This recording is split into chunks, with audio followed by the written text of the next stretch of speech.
Lumakad ka lang. Ituloy mo lang ang laban.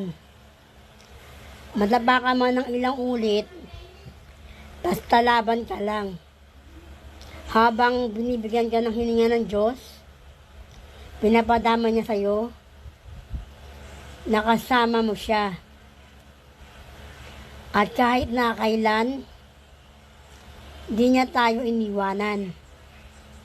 Sapagkat kasama natin siyang lumalaban sa hamon ng ating mga buhay.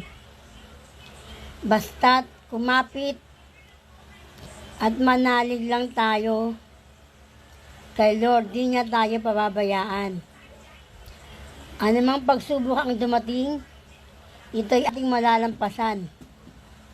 Dahil kasama natin si Lord, laban lang tayo.